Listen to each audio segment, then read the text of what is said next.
একটা বোতাম চাপলেই পুরো পৃথিবী উড়ে যেতে পারে।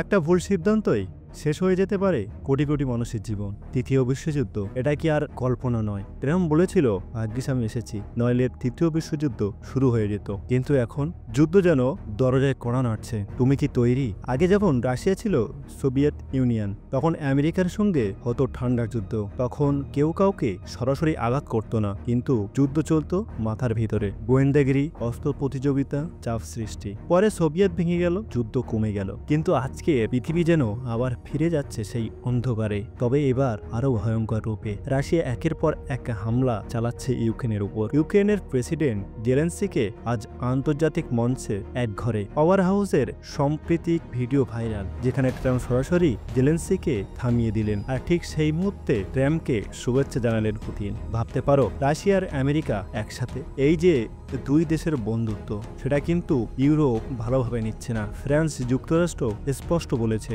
দরকার হলে পরমাণু যুদ্ধ, তবে সংখ্যার খেয়ালে এগিয়ে কারা? রাশিয়া আর আমেরিকার প্রত্যেকের কাছে 5000 প্লাস ওয়ারহেড, চীন 500, ফ্রান্স 300, ব্রিটেন 250। এই সবেই স্পষ্ট, তৃতীয় বিশ্বযুদ্ধ মানেই পৃথিবী ধ্বংস। কিন্তু সব যুদ্ধ গোলা বারুদের হয় না। ট্রাম্প দেখিয়ে দিয়েছে ট্রেড ওয়ারও হতে পারে বিধ্বংসী। চীন আমেরিকা পরস্পরের উপর শুল্ক চাপাচ্ছে, ফলে বিনিয়োগ থেমে যাচ্ছে, বাড়ছে দাম, বিশ্ব ব্যবসা ভেঙে পড়েছে। এই যুদ্ধের সবচেয়ে বড় শিকার আমরা, সাধারণ মানুষ। চীন বসে নেই, সেনাবাহিনীতে রেকর্ড পরিমাণ বাজেট বাড়ানো হয়েছে। চীনের সেনার সংখ্যা প্রায় 12 লক্ষ, রাশিয়া চাইছে 15 লক্ষ ছাড়াতে। চীন বলেছে ট্রেড ওয়ার হোক বা অস্ত্র লড়াই, তারা তৈরি। এটাই কি যুদ্ধের প্রস্তুতি? কিন্তু সব থেকে ভয়ঙ্কর যুদ্ধটা হয়তো আমরা দেখতে পাই না, বায়োওয়ার, যেখানে যুদ্ধ হবে ভাইরাস দিয়ে, কেমিক্যাল দিয়ে। করোনা মহামারী তার ইঙ্গিত দিয়েছিল। চীন থেকে ভাইরাস ছড়িয়ে পড়লো আর ধসে পড়লো পুরো বিশ্ব।